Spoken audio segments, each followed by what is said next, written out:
You are listening to the Horse Radio Network, part of the Equine Network family. What a beautiful day for horses in the morning. You are listening to the #1 horse podcast in the world. Here is your entertaining look at the horse world and the people in it.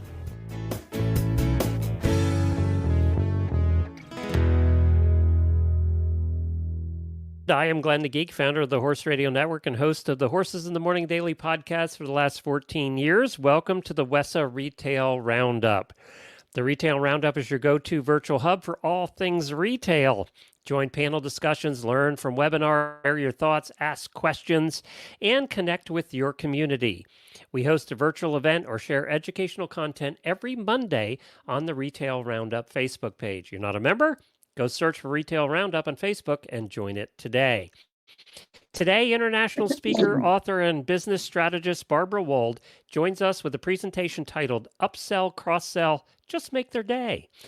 And we welcome Barbara Wold back. She was here before. If you've tuned into all of these, she works with organizations that want to fast forward the marketing skills of their community businesses to win more customers and transactions. Welcome back. Thank you so much, Glenn. Thank you. You ready to wow us all again today? I am all ready. Yes. All right. Very good. We'll have fun. Thank you. Thank you. Saturday evening, just 2 days ago, my daughter came over for a glass of wine so we could sit and catch up. And we were talking about retirement and everything else. And she had just come back from Las Vegas. And she said, I really watched the concierge there. I think I want to do that after I retire. And I said, well, they're really hospitality angels. And this is your job as well.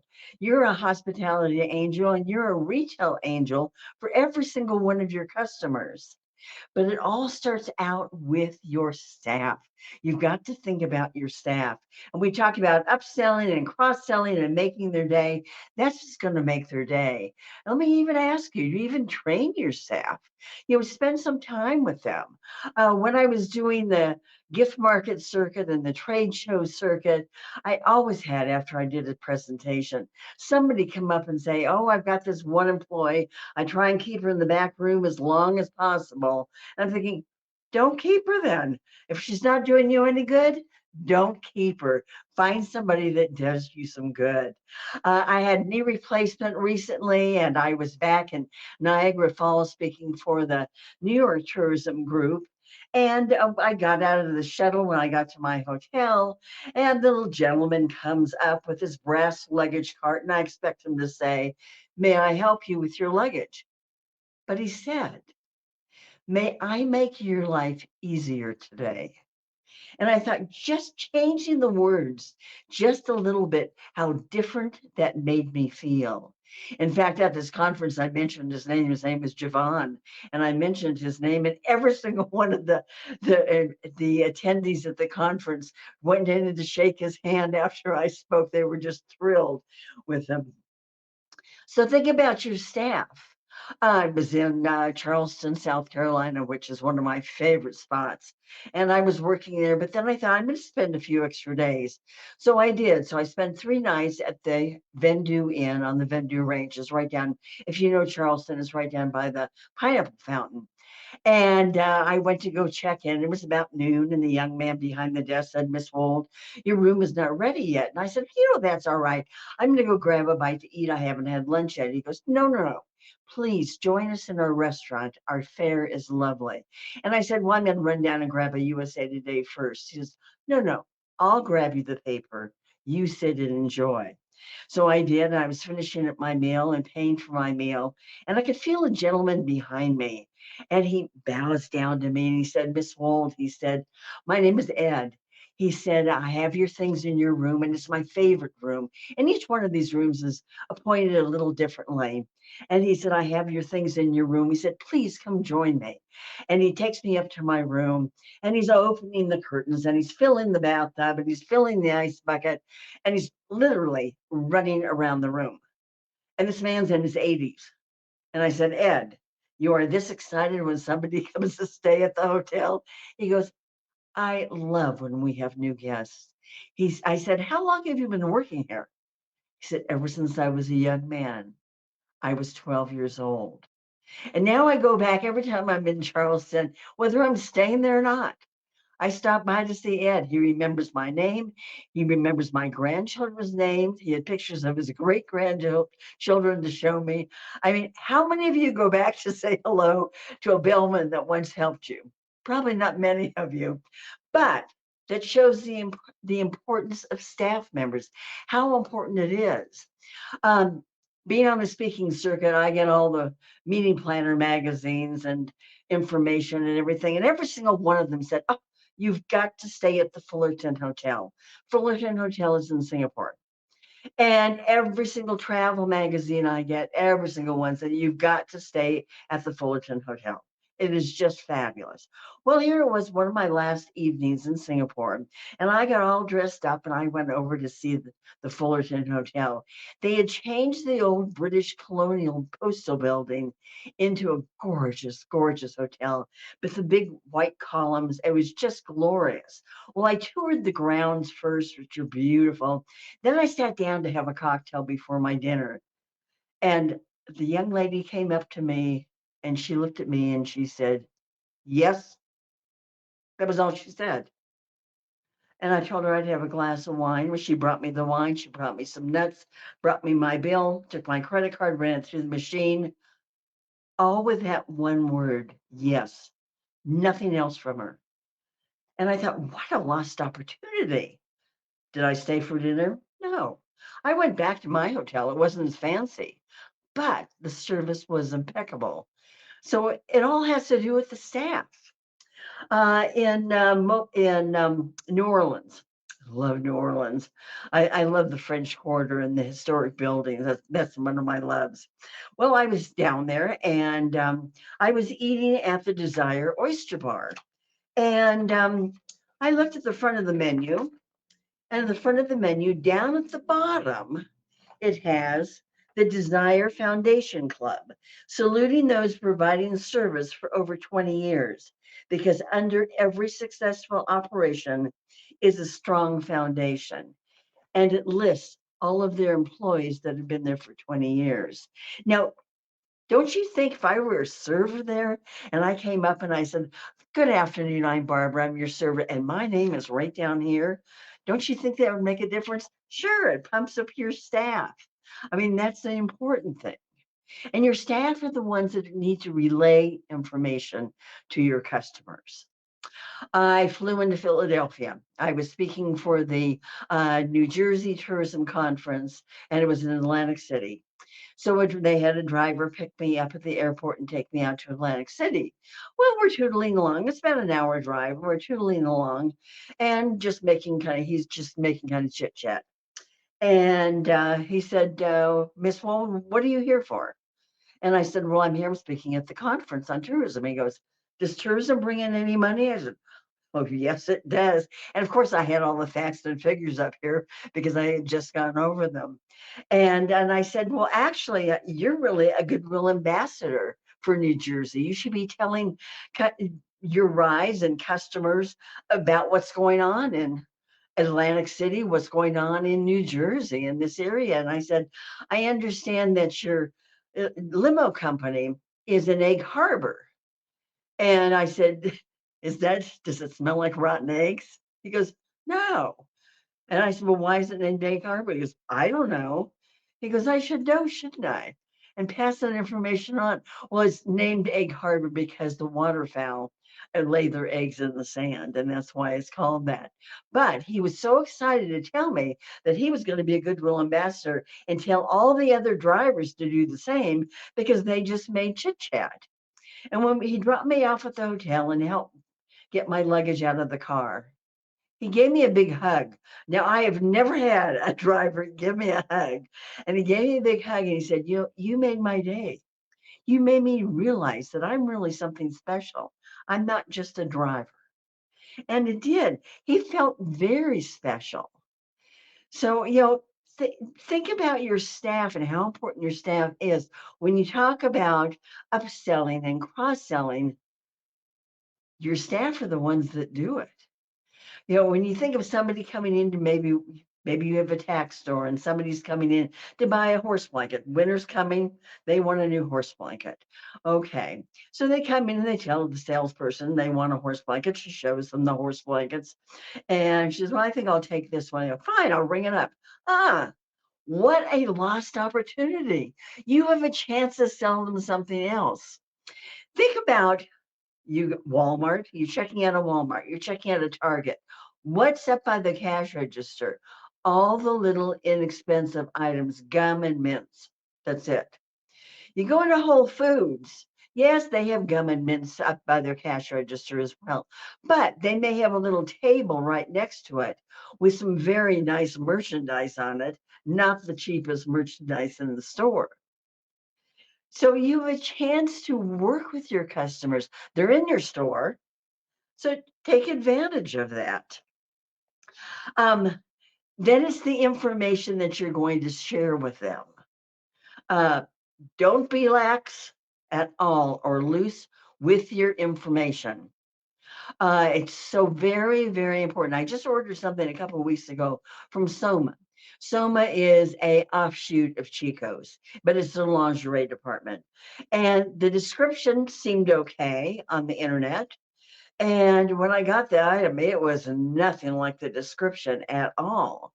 And I'm thinking, who wrote that? And this is why your staff members need to relate information to the customers and be honest with them. I've had a wonderful time with my grandchildren when they were little. I got to babysit them quite a bit, and I just loved it. And my granddaughter and I, we were getting ready for bed one night. She was about 6 years old. And when she's watching me take my makeup off and wash my face and put on my face cream, and she says, "Baba," that's what my grandchildren call me. She says, "Baba, what is that face cream for?" I said, "It's to make me beautiful." She goes, "It's not working." So be honest with your staff. Children, as you know, are very, very honest.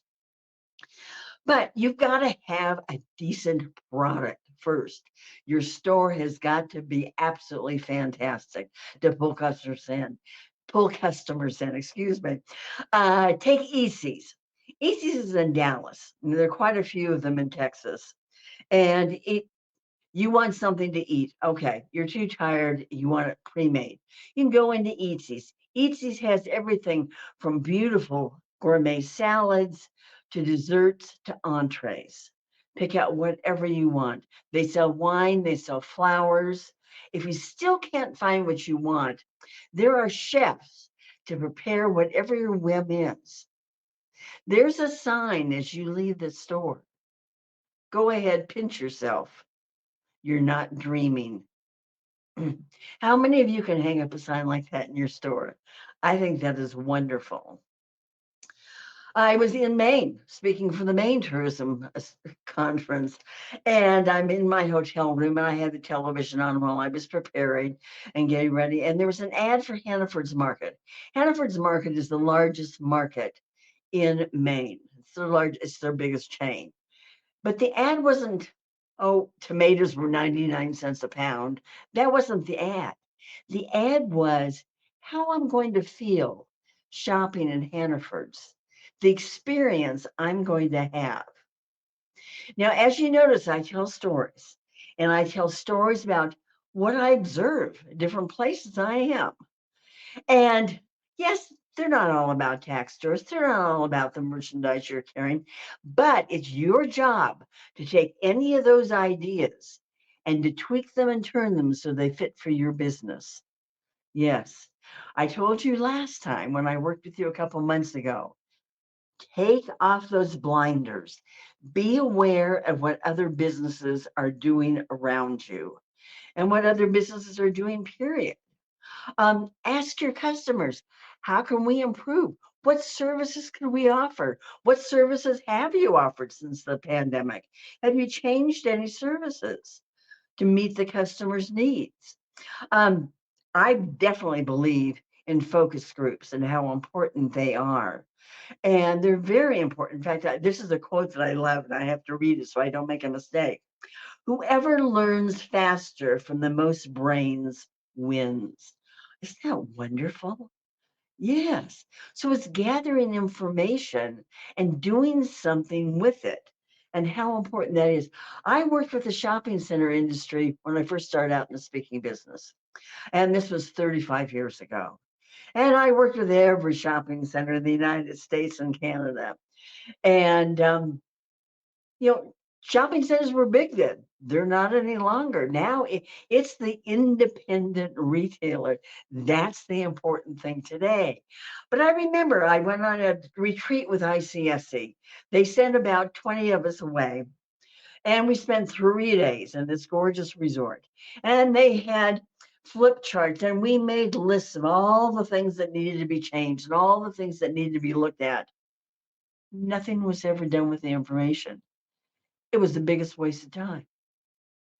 I was on the board of the council in Newport Beach, California, where I lived.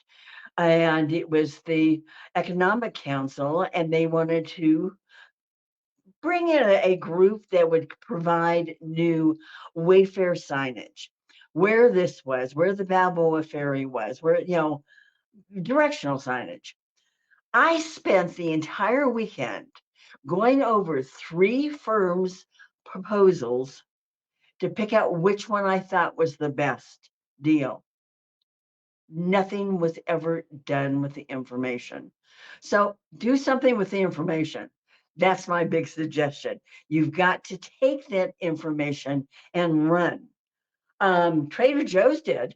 Not everybody's lucky enough to have a Trader Joe's in their neighborhood. And yeah, maybe some of you are. And but Trader Joe's had focus groups, and they found out that some of their customers were traveling an hour, hour and a half, even 2 hours to come and shop at Trader Joe's. But their biggest concern was they didn't want to buy frozen foods, even though they put a cooler in their car, maybe. They were afraid to buy frozen foods. What did Trader Joe's do? They thought, we're going to do something with that information. We're going to make it easier for customers to buy frozen merchandise from us. So at Trader Joe's, for 17 cents, you can buy a frozen bottle of water to put with your groceries so they can ride with your groceries on the way home. How simple. What a great idea. And it all came about because of a focus group. So talk to your customers. Southwest Airlines. The airline industry, first of all, I mean, their biggest concern is getting their planes out at the right time on schedule and landing wherever they're supposed to land on schedule. That's their major concern. They say it's you, but it's not. That's their major concern, and that's where they get their level of, their award level in the airline industry. I work with airports, and I know. And but Southwest, now they've just changed the policy, and now it's not open seating. But with their open seating policy that they had done for 50 years, they noticed that it's harder to get people to move down that aisle because they're so busy trying to decide what seat to sit in. So what did they do? They vamped up the music to make it real lively music so people are moving a little faster. So pay attention to what other businesses are doing. It is so interesting. I was in New Hampshire, and I was speaking in the evening, and I walked around the room and introduced myself to the different attendees before I was going to speak. And there was this, and Starbucks had done something really wild that day. And so this one attendee, I said to her, I said, did you hear what Starbucks did today? She goes, nope, I don't care. I don't drink coffee, so I don't pay any attention.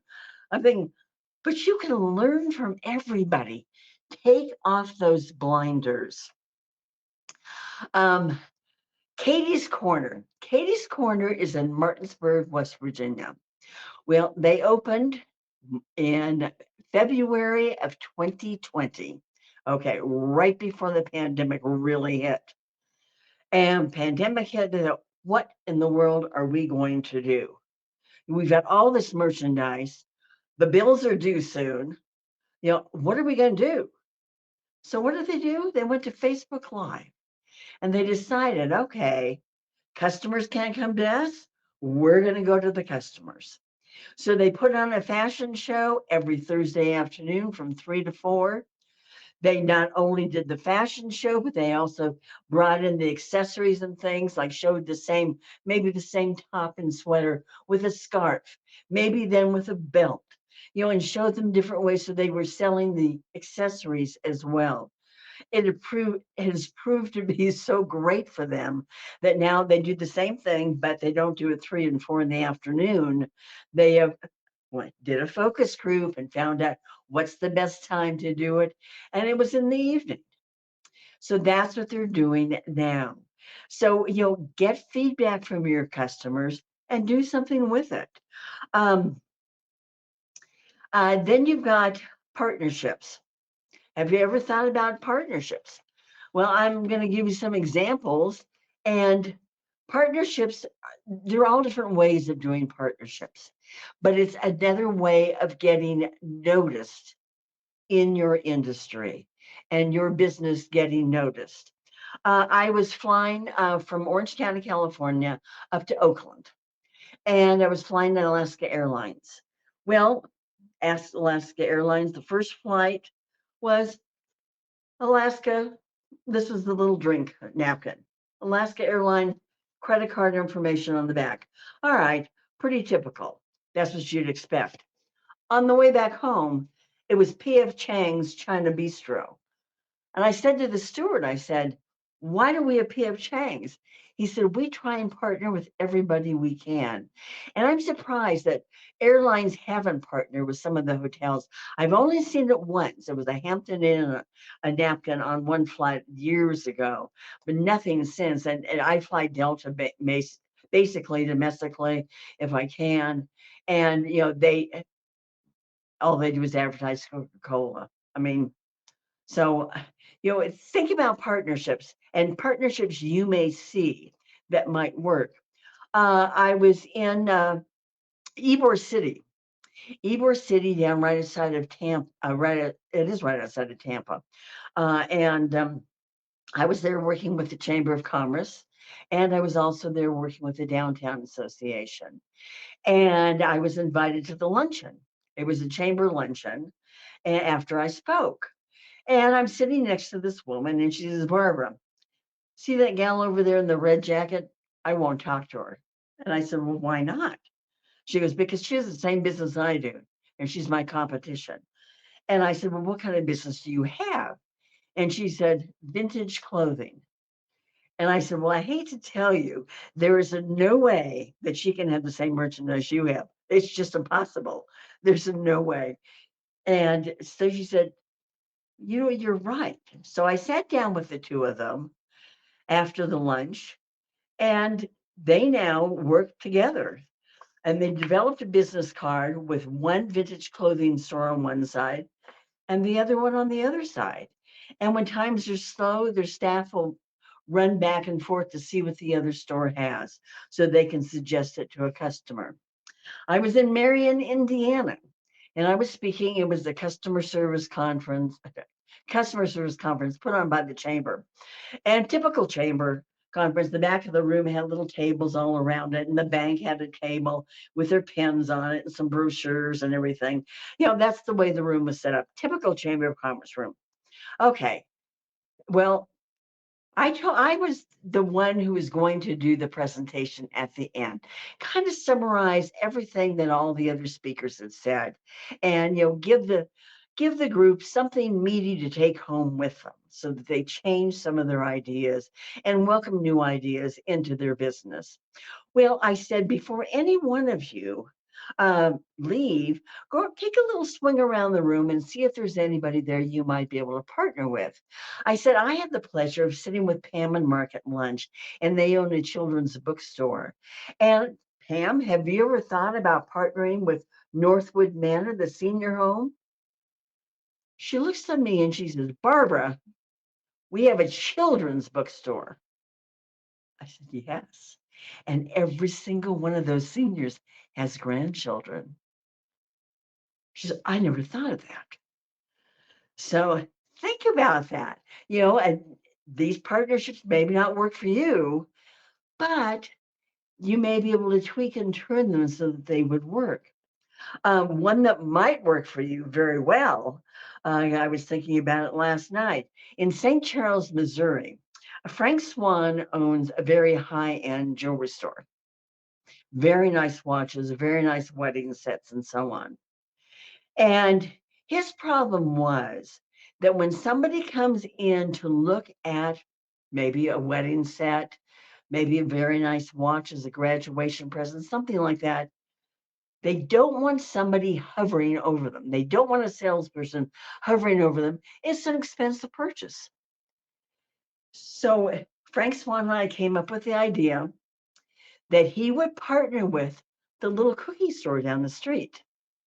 So if somebody's looking at, say, a wedding set or a nice watch, the salesman will say, here's the coupon for a cookie or a pastry and something cold or hot to drink, just two doors down. Give you a place to think about it.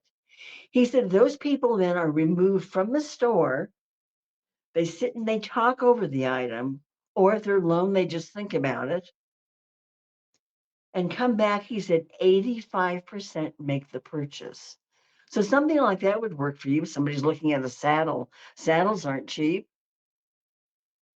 In fact, not many things are cheap. Uh, so you'll give the customers a little space also to think about an item. Um, Primo's Coffee. Primo's Coffee is in San Francisco, and they make coffee, fabulous coffee, and they decided to do a partnership with Sweet Charlotte's. Sweet Charlotte's is truffles, chocolate truffles. So you buy some truffles at Sweet Charlotte's and you get a little bag of Primo's coffee. You buy a bag of Primo's coffee, a pound of Primo's coffee at their store, and you get a little sample of Charlotte's truffles. So think about who you might be able to partner with. Um, I've given you some great examples. Stand back and look at your store as well from the outside. In May, I was in Mobile, Alabama. Mobile, Alabama started the first Mardi Gras. That started before New Orleans. Well, I was there in May, and their Mardi Gras was in March. So several months earlier.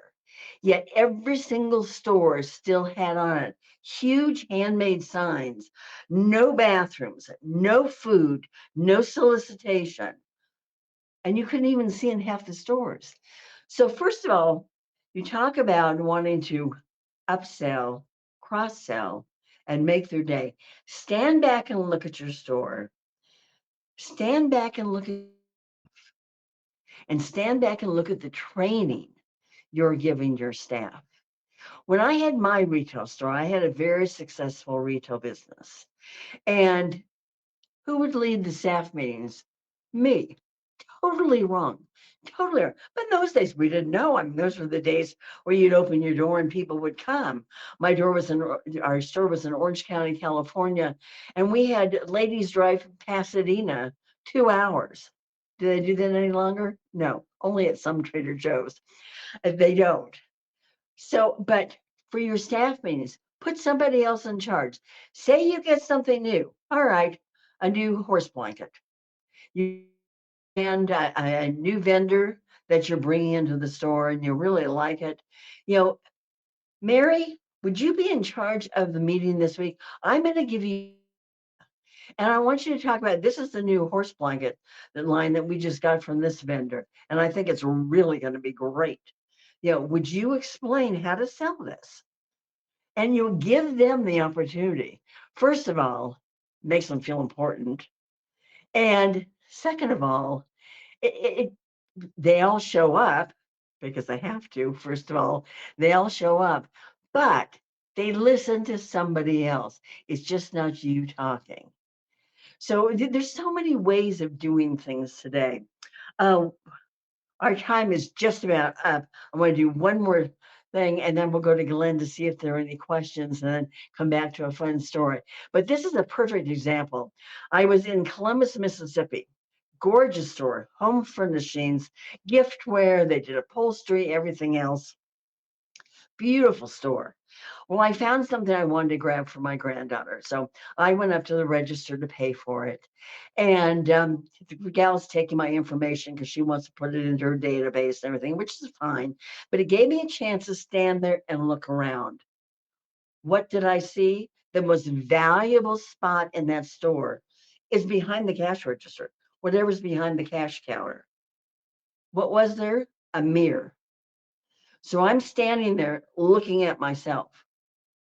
What a waste of space.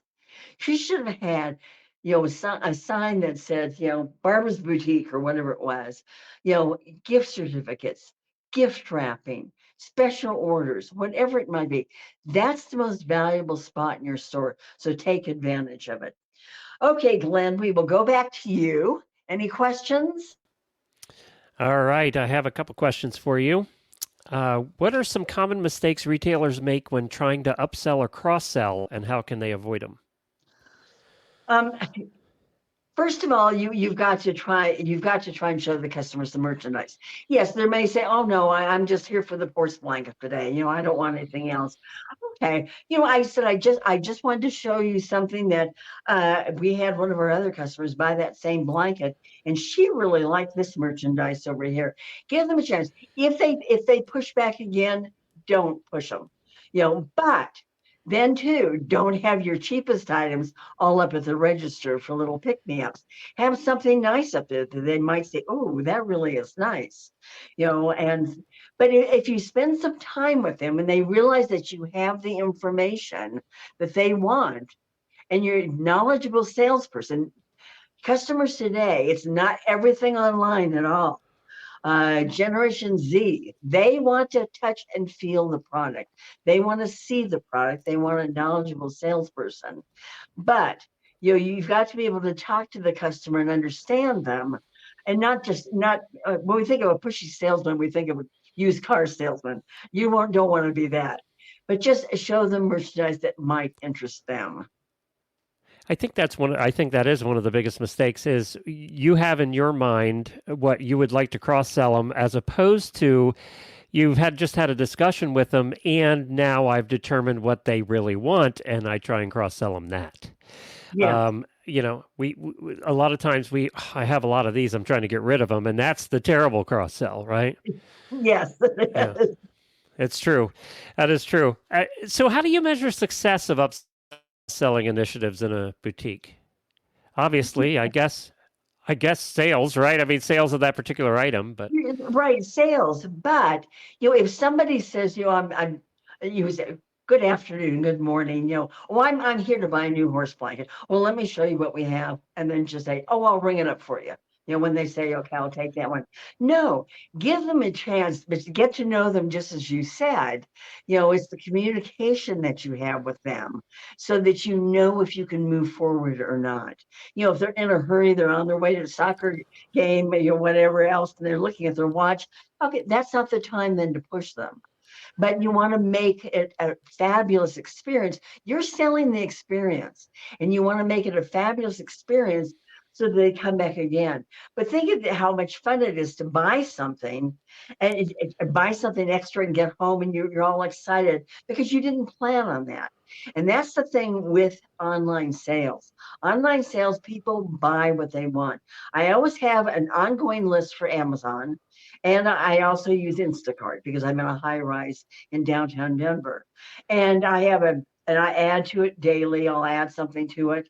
But then when I go to place my order, I remove things.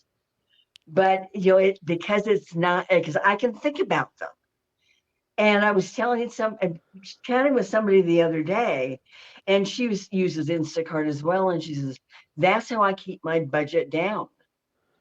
But if you're in the store, you're going to purchase more. so loyalty programs was the other one. Everybody has one, right? And you have a loyalty program and you go to the checkout and they say, "Are you a member of the loyalty program?" And you say no, and they say, "Would you like to join?" And I wonder what the statistic is of the people who say no, right? Because you're used to saying no to that because maybe I don't shop there a lot. I think the mistake there is they haven't told me why it's a benefit for me to join. You know what I mean? I don't know why I Exactly. should. It's like, Exactly. Like, what are my benefits as opposed to receiving an email every day, advertising your store? Yes. And so you want to know the benefits of it. And that was the question that you had asked last time as well. And that's when I said, bring your focus groups into this play, and ask them, what loyalty programs are you in? Do you feel they're worth it? If we don't have a loyalty program, how would we set one up? What would be beneficial for you? And to find out from them. I mean, when you think about all the passwords, the loyalty groups, everything else that you have today, I mean, it's too mind-boggling. And so it's narrowing it down to the businesses that you actually want, to hear from. I know my wife belongs to the Tractor Supply one, and she knows exactly what benefits she gets and when she gets $5 off. I mean, she has that because for her, that loyalty program is beneficial and it's worth keeping track of, right? And I think that's the key is, but they're constantly offering things too as part of the loyalty program, and I think that's what keeps people interested in the loyalty program is it can't be just, oh, okay, you're going to get 5% off in 3 months. It has to constantly be, oh, we're offering this, we're offering this, we're offering this. It's what are they giving me? Yeah, it's a loyalty program. Is what is the store giving me? If it's perceived value, that's perceived or real value. I need to see that I'm getting some value from it. Well, that may be a loyalty program to actually, look at to see what they're doing because they're one of the top retailers in the United States. Yep. Yep. And, as I said, my wife obsesses over that, so she knows it. She knows it inside and out. Well, this has been fascinating. I will let you end with a story, but first I want to say if you haven't joined the WESA Retail Roundup on Facebook, go search for that.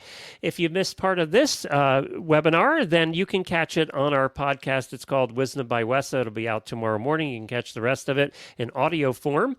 Also, the WESA Trade Show on YouTube, on their YouTube channel. Just search for WESA Trade Show. It'll be there as well. And the WESA website at wesatradeshow.com. The next Retail Roundup will be posted next Monday, September 30th. I can't believe next Monday, September 30th already, by the way. So that just hit me. That'll be posted next Monday on the Retail Roundup. And I'll let you take the show out. Perfect. Perfect. If nothing else, have fun with your customers. And this is why communication is the key, to have a good time with them. Perfect example, this is from a Sheraton hotel. This is a little cocktail napkin. Let's spend the night together. Fun. I mean, play on words. Hard Rock Hotel in Las Vegas. I can hear you knocking, but you can't come in. Instead of do not disturb. Another one from the Hard Rock. This goes around the toilet paper. Oops. Roll with it, baby, by Stevie Winwood. I mean, have fun with your customers. I was speaking for the travel goods conference, and this is a conference where the vendors sell everything from suitcases to clothing that you can travel with, that you can wash in your bathroom sink in the hotel room and hang it up and it's dry in 20 minutes. Okay. So after I spoke, a gentleman came up and he said, Barbara, I'm the CEO of Ex Officio, and we make clothing that you had mentioned that you can wash in your bathroom sink and dry it, and it's done in 20 minutes.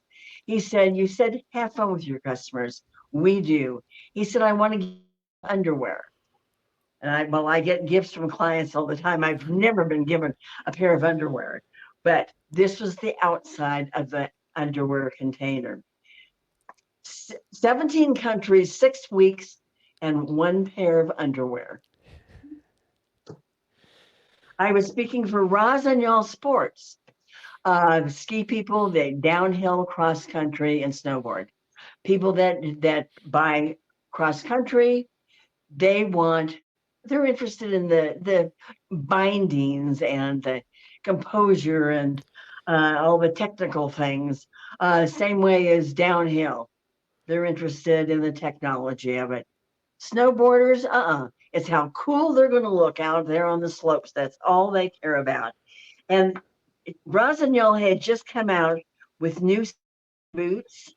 And so you could actually bend in your boots. You could actually kneel down. This was their this was their new piece. Your feet will kiss your ass. That fun. Have fun with your customers. Thank you, Glenn. Thank you, Barbara. Appreciate it.